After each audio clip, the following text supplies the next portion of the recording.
And tcharan! Luto na ang napakasarap na dessert or merienda natin. So ito ang obi pastel ni Tita Wena at dalawang lasa nga yan. Ito ay sugar glitters. Ayan. Para sa mga kids. Ayan. Pero napakasarap nito at pwede rin syempre sa matatanda. Actually, para ito sa akin, no? Pero dahil andito ang brother ko, ipadadala ko na lang sa aking mga pamangkin. So, nilagay ko ang sugar glitters dahil ang mga bata ay mahilig sa colorful. Ito naman ang sa akin. So, the same po yan ng lasa, pero ang nasa ibabaw nito na toppings ang nilagay ko ay Oreo Crush. Ayan. Sobrang sarap ng Oreo Crush ko. Ayan. Look at this. Ayan. Bigla nga lang ako nag-crave niyan, ano? So, ayan. Continuous watch this video para sa procedures and ingredients nito. Look at that. Delicious. Tingnan mo naman. Wow, pag natikman mo yan, mapapa. Oh, lala ka sasarap. I'm telling you guys, talaga namang makakalimutan mo ang stress mo sa buhay. Ayan, kaya naman, continuous mo lang panoorin ang video na to dahil makikita mo ang procedures and ingredients ng mga ito. Para naman from my table to your table. Ayan. Diba? Ang sarap-sarap niyan. Hindi lang yan mukhang masarap, kundi talagang sobrang sarap niyan, guys. I'm telling you, guys. Yes. Kaya naman, let's go. Let's start. Let's cook. Hello everyone. At ayan, at dahil nga nadadala si Tita Wena magbabad sa social media, at mga trabaho na rin sa bahay, ano, nakakagutom pag walang merienda. Kaya naman si Tita Wena ay nakaisip gumawa ng masarap na merienda. At ang atin ngang gagawin na merienda ay sisimulan natin sa glutinous. Ayan, at maliban nga sa glutinous flour, ay gagamit din tayo ng fresh coconut milk na product ni Coco Mama. Ayan. At syempre, pwede rin naman yung ikaw ang magagata. Kaya lang, ayoko nang magata dahil nga busy ako. So, ito na lang gagamitin ko. Masarap din naman ito. At, gagamit din tayo ng condensed milk. And then, gagamit din ako ng cream queso. Ayan. At syempre, gagamit ako ng sugar. Dahil nga po, konti na lang yung condensed milk ko. Pero kung ang condensed milk nyo ay marami, huwag nyo nang lagay ng sugar. Depends din po kung gaano katamis ang gusto nyo. Siyempre, gagamit din ako ng vanilla. At maglalagay din nga po pala ako ng konting salt. Ayan. So, dito sa ating empty na frying pan, dahil ito pong aking empty na frying pan, ay pinaglulutuan ko to ng ulam. Kahit nga ba, hinugasan ko na ng maraming bisis, still nilulutuan pa rin siya ng ulam. So, kaya naman, lalagyan ko muna siya ng vanilla. At i-spread ko muna yan sa buong kawali bago ko lagay ang mga ingredients ng aking lulutuin na dessert. Ayan. Matapos ko ngang mailagay na ang ating vanilla, isusunod ko na dito ang ating glutinous flour.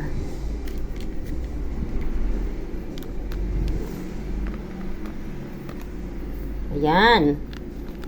Glutinous flour. Ayan. So, ang aking pong glutinous flour ay kalahating kilo.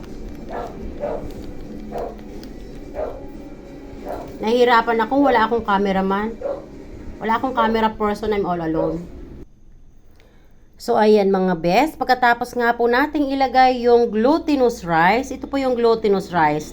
At kung napapansin nyo, magkaiba sila ng kulay, di ba? Ito ay super puti at ito naman ay a little bit darker. So, ito po ay all-purpose flour. Ayan, dinagdagan ko po ng all-purpose flour ang ating glutinous para naman po hindi masyadong malagkit.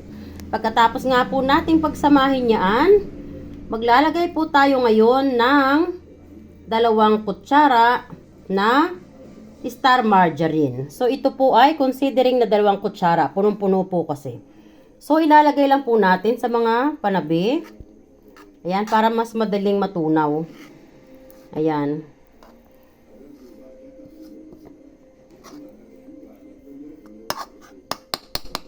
Ayan. And then, now, ay ilagay na po natin yung ating cream queso. Ayan, cream queso.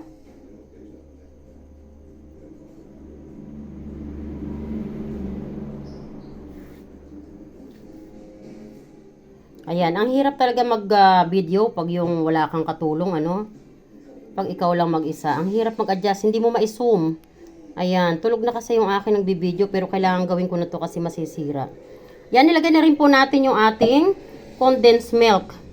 At sa ating 1.5 kg, ayan, yung pong ating glutinous ay 1/2 kilo. At yung ating namang all-purpose flour ay 1 kilo. So, considering 1.5 kg, gagamit po tayo ng 400 ml na coconut milk.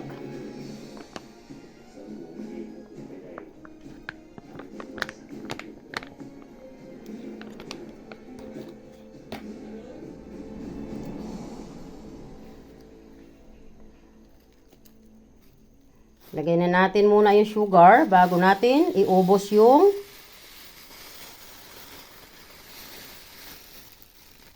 coconut milk. Ayan. At dito nga ay meron akong nakitang maitim. Tanggalin natin. Sa paglalagay natin ng sugar, pag tayo ay may nakitang maitim-itim, for sure hindi naman edible yun. Dahil nga may nakita akong maitim-itim, so hahanap na rin ako dyan. Baka mamaya sa ilalim meron pa, no? Ayan. Mahirap na mix na natin yung mixture natin. And then saka tayo makakita pa ng another dark na kung ano yan. Hindi ko alam. Siguro sa making ng sugar. And then yun na nga po. Nilagay na natin yung coco milk, di ba? So, ilagay na natin ulit yung gata sa ibabaw.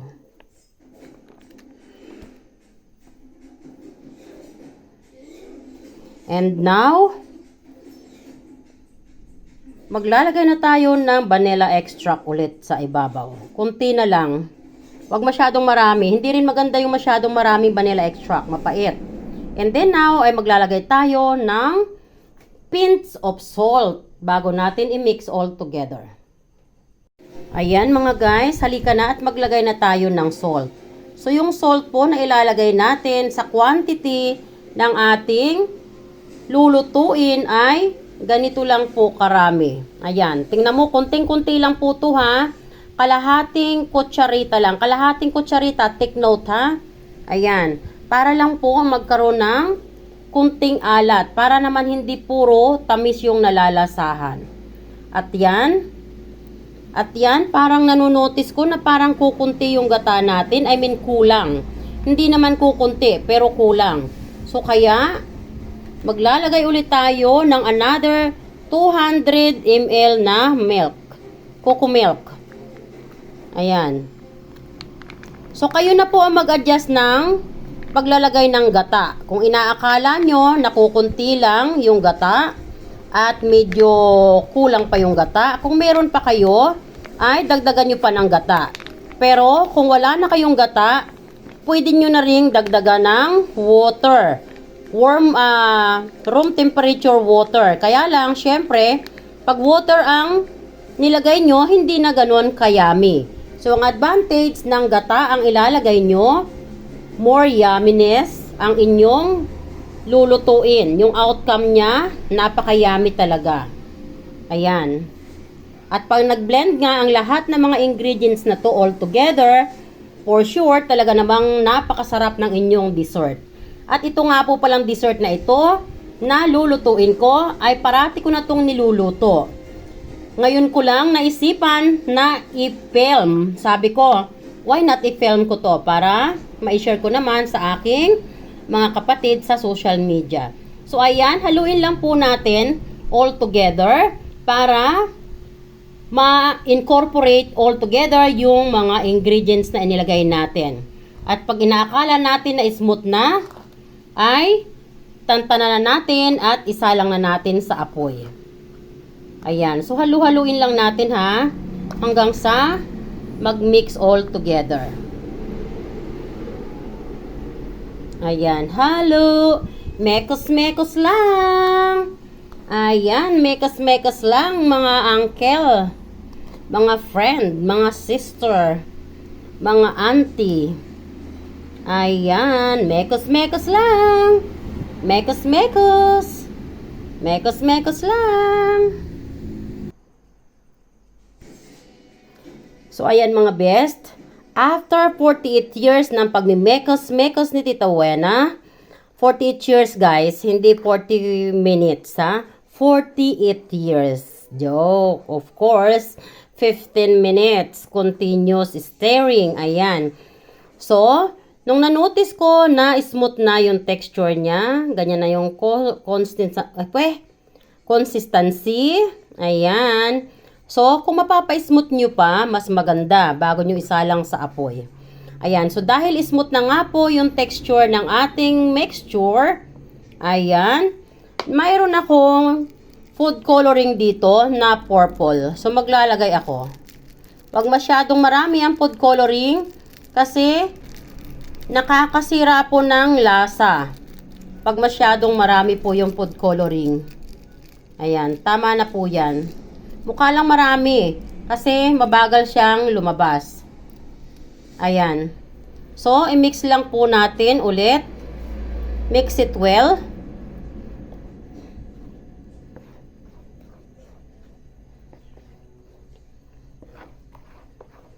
Ayan.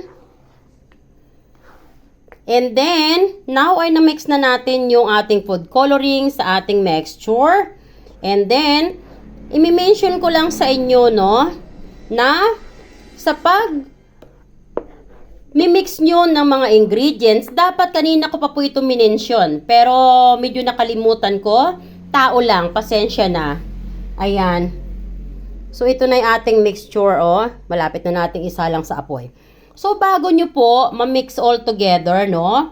Bago nyo ibuhos lahat sa kawali yung mga ingredients at mapagsama-sama, take note, magtitira po kayo ng kunting condense katulad nito.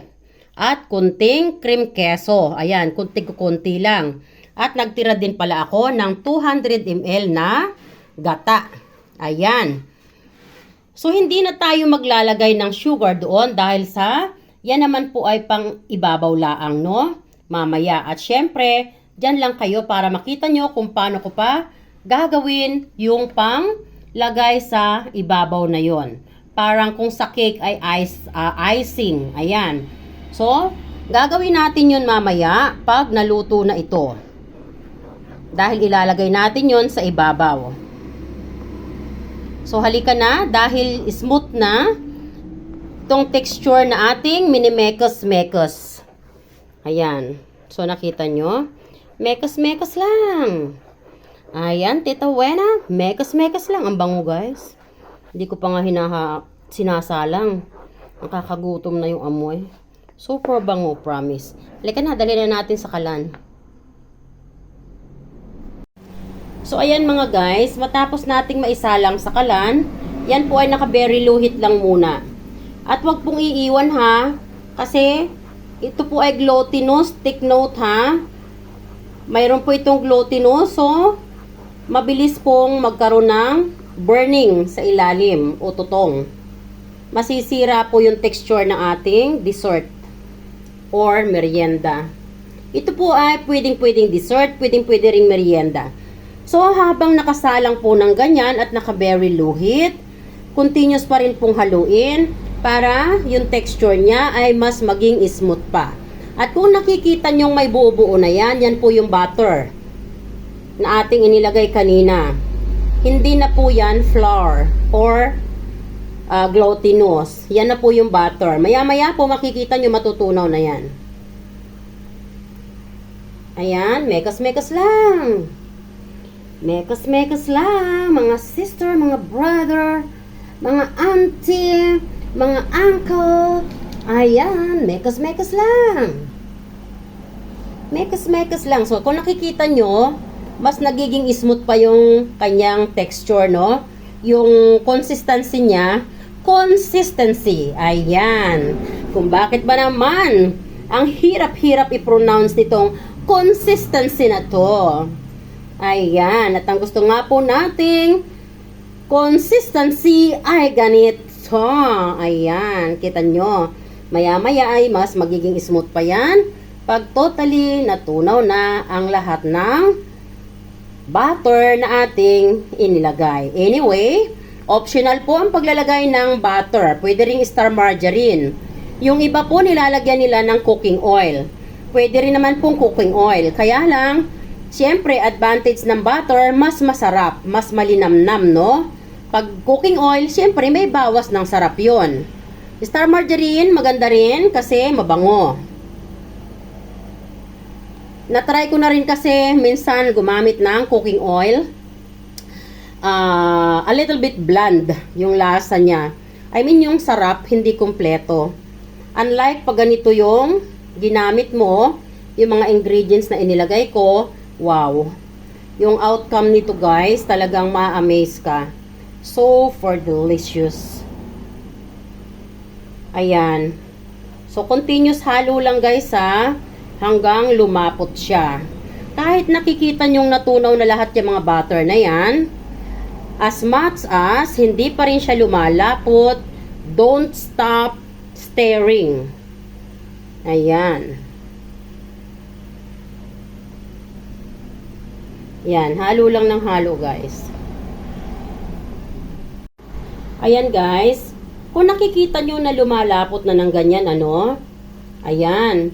So, nakita nyo, mas smooth na ngayon yung kanyang consistency. Ayan, ilagay natin sandali sa medium low heat. Ayan. So, ibig sabihin, mas mataas po yung apoy sa very low heat, no? And then, saka natin haluin ulit continuously. At kung may mga dumidikit po sa ilalim, medyo sudsurin nyo po ng kutsara. Siya nga po pala sa paggagawa nito, as much as possible, kung kayo ay mayroong kutsara na ganito, ganito po yung gagamitin nyo. Huwag po kayong gagamit ng aluminum. Kasi po ito ay matagal na haluan.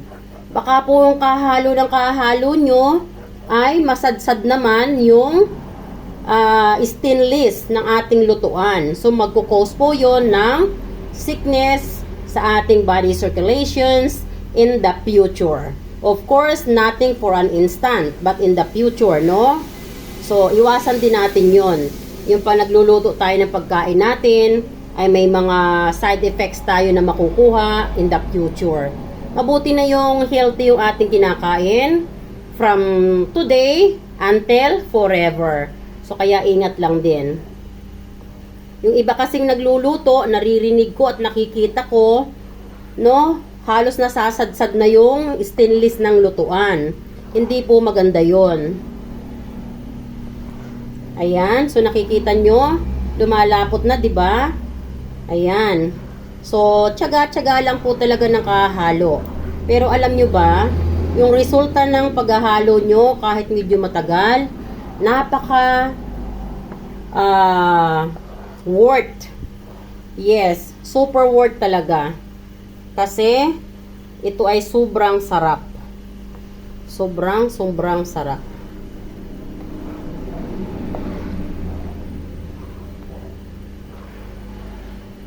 Sige, halo lang.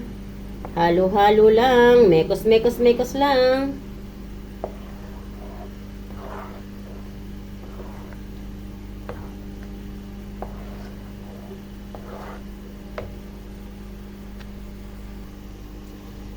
So, ayan mga guys, kung napapansin nyo, malapot na siya, ano?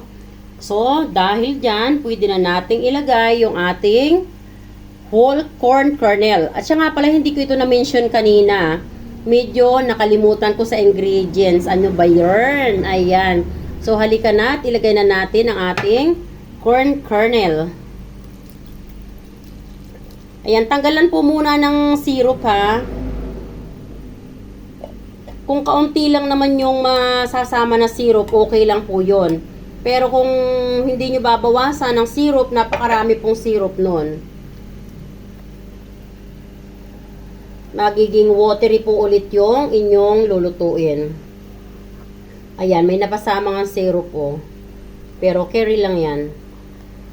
So, ayan, ilagay ulit natin sa medium heat para kaagad na ma-dry up itong fluid na napasama sa corn kernel.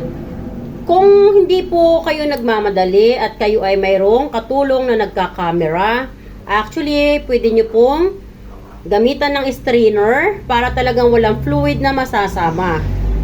Kasi katulad nito, oh, na dry up na, 'di ba? Pero dahil doon sa syrup ng corn kernel, medyo lumabasaw ulit siya ng konti. Pero that's okay naman. No problem. Sobrang bango ng niluluto natin, guys. This is very, very delicious, I'm telling you.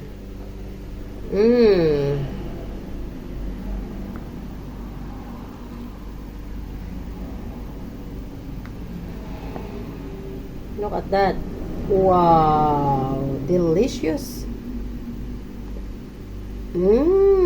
Sarap. Ayan, so continuous lang halu-haluin sa ilalim.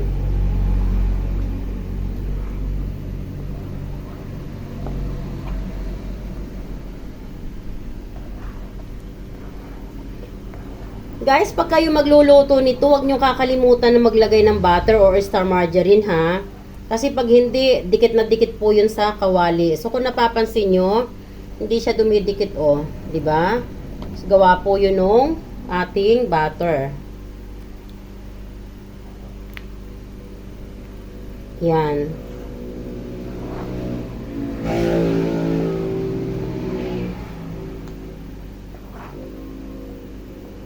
Ayan, malapit na po ito. Another 2 minutes, papatayin na po natin yung apoy. At ilalagay na natin sa moldy. So, ayan mga guys, pwede na nating patayin yung apoy. Ayan, so pag nakita nyo na yung consistency ay ganyan na kalapot, ayan. Yan, so pwede nyo na ang patayin ng apoy. Ayan. So, paano malalaman kung luto na? Pag ganyan na po siya, mahirap na siyang matanggal sa kutsara. Ayan, mabagal na siyang bumagsak. Ibig sabihin po niyan ay luto na. Ayan, pero pag yung iniscoop nyo at parang water pa rin na bumabagsak, yun po ay hindi pa pwede. Ayan. And then, pag hinalo nyo sa ilalim at nakita nyo po na ganyan na, ayan, so ibig sabihin yan ay luto na. Pwede na nating patayin yung apoy.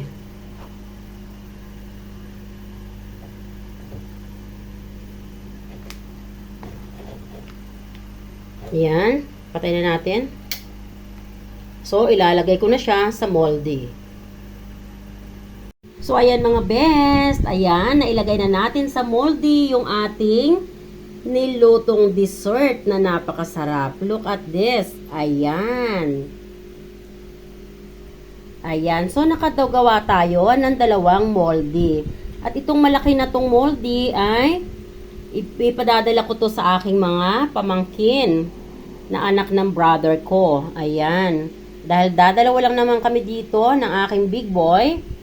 So, itong maliit ay enough na sa amin. Ayan.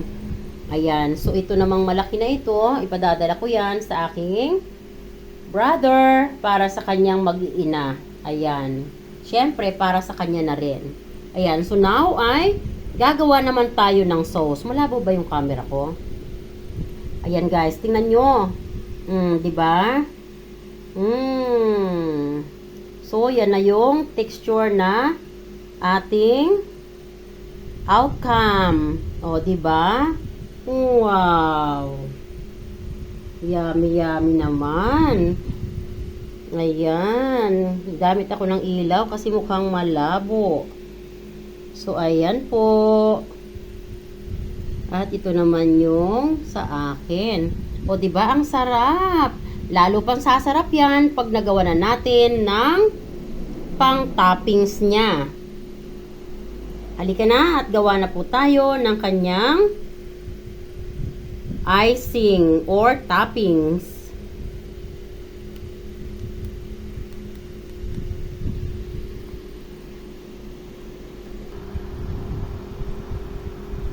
So, ayan, halika na at gagawa na tayo ng kanyang toppings or icing. Hindi ko alam kung anong tawag dito, toppings ba o icing, no? Kung sa cake, parang icing, no?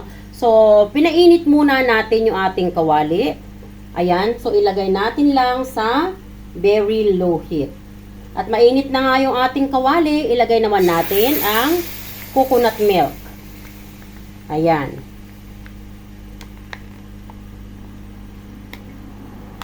So, yung coconut milk po natin ay depende po yun sa dami ng quantity na inyong niluto. So, dahil medyo marami-rami po yung aking niluto, ang gamit ko po ay 200 ml.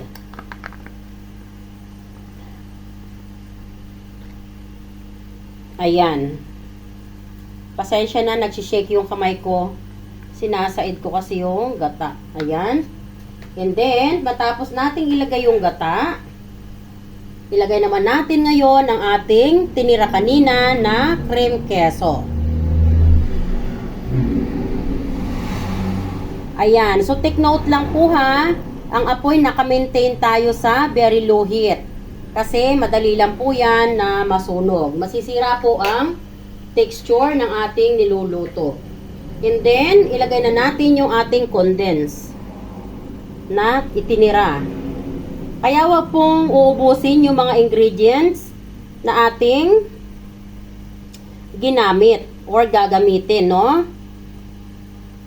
So, bago ilagay yung mga ingredients lahat kasama ng glutinous at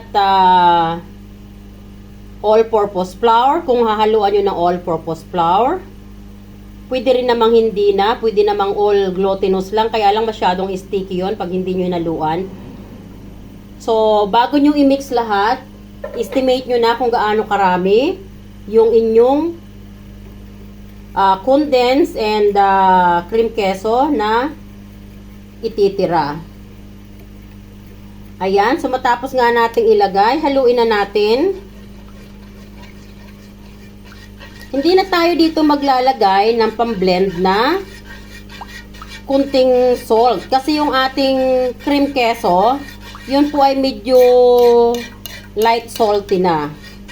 So, ayan. So, halu-haluin lang po. So, dahil na-mix na natin ngayon yung ating mga gata at cream queso and condense, lagyan natin ngayon yan ng kunting vanilla extract. Ayan, lagyan natin ng kunti na vanilla extract. Kunti pa. And then, again, imekos-mekos. Still, nasa very low heat po tayo. And now, dahil nalagyan na natin ng vanilla at naka-attend na tayo dito sa ating kawali, ilagay natin muna sa medium heat hanggang finally maboil ng kunti ang ating mixture. Napakabango nito, guys. Wow. Alam nyo, pag lumamig na ito, no? Pag lumamig na ito, after na mailagay nito natin ito dun sa ibabaw ng ating niluto at napalamig na natin, I'm telling you, you will fall in love with it. Ayan, so halo-halo lang guys ha, huwag tigilan.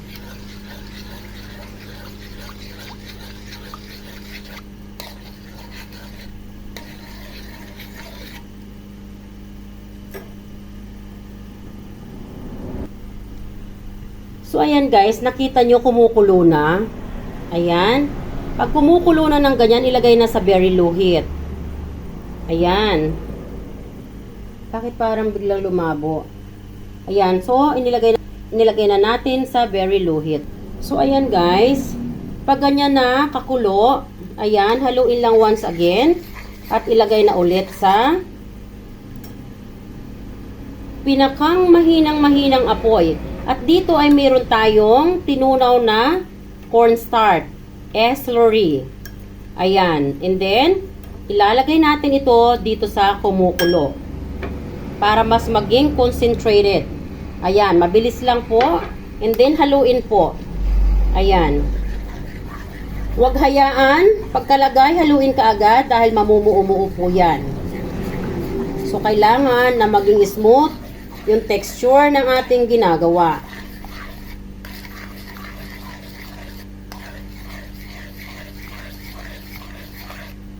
Ayan.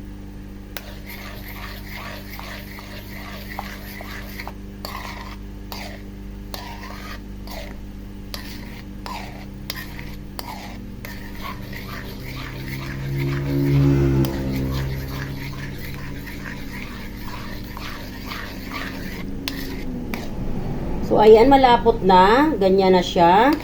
Halika na, patay na natin ang apoy.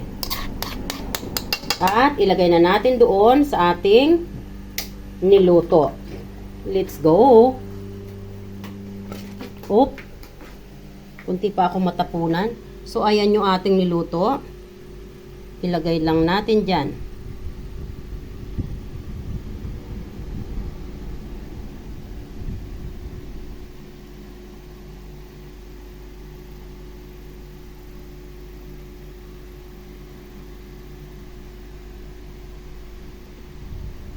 Yan. Siyempre, dito rin sa isa.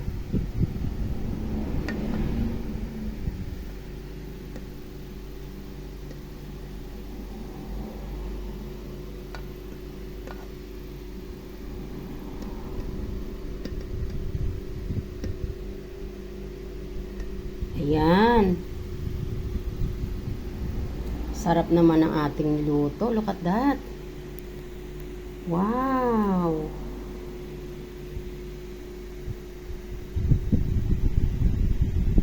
So mga best, ayan na yung ating niluto. Ayan na ang outcome.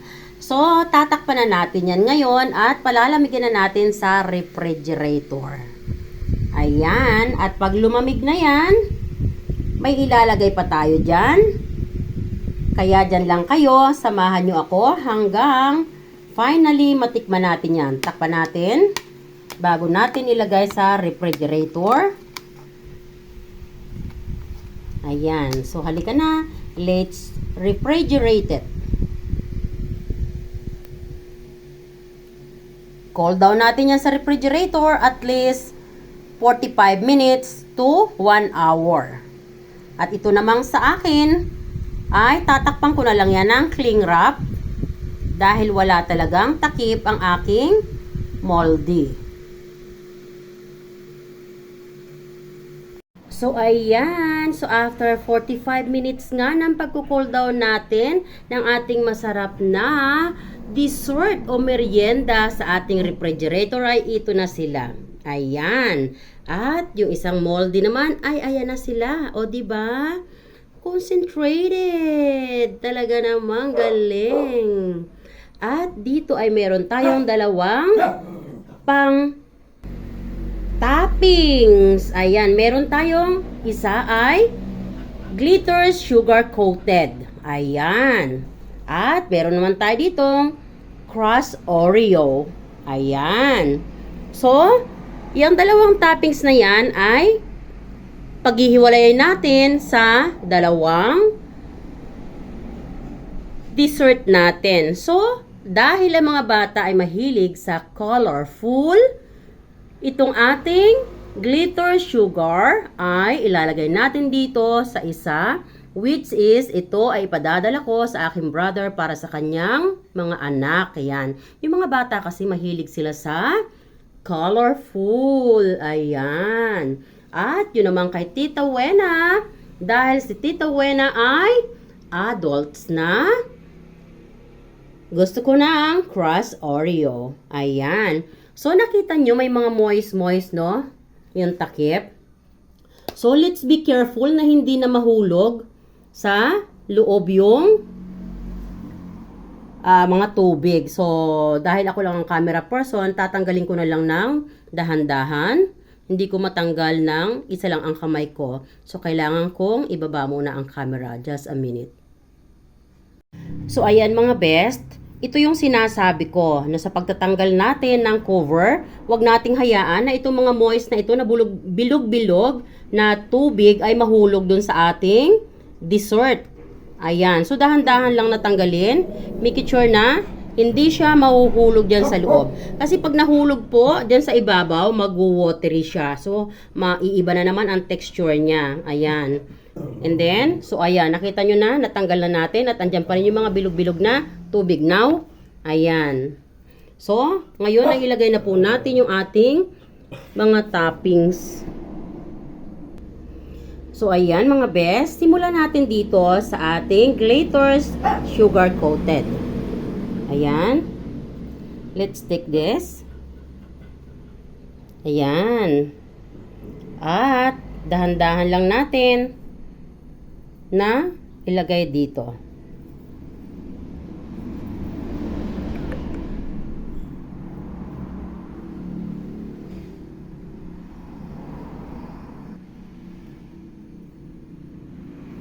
Let's put it here.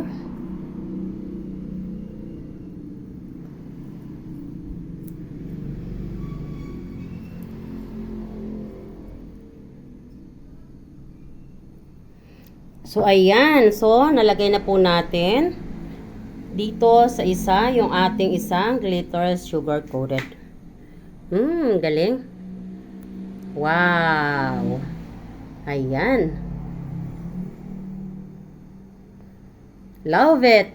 At ito namang isa, ay tanggalin na rin natin ang cling wrap. And then, itong ating Crush Oreo ay ilagay na rin natin on top.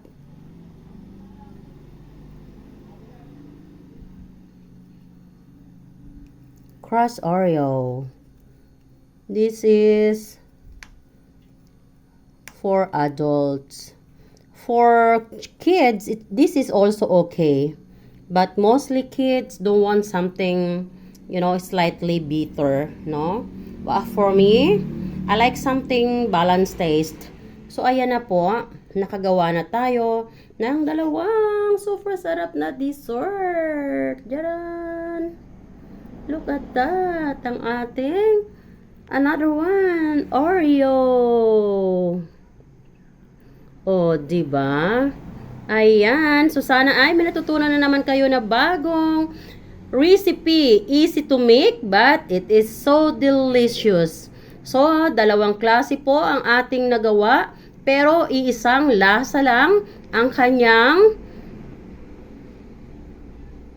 inner taste. Ayan.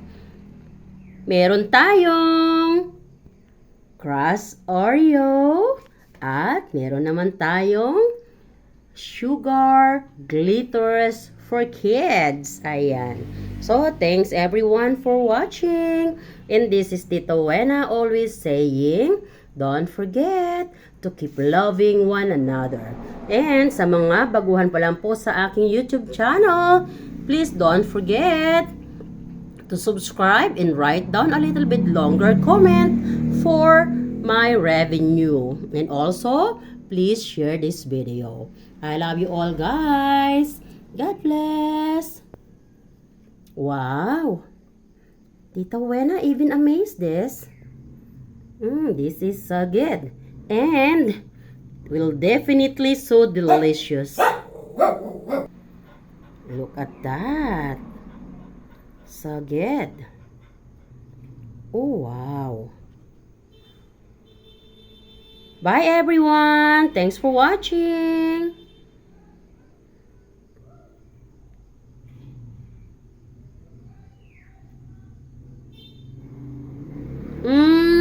God bless.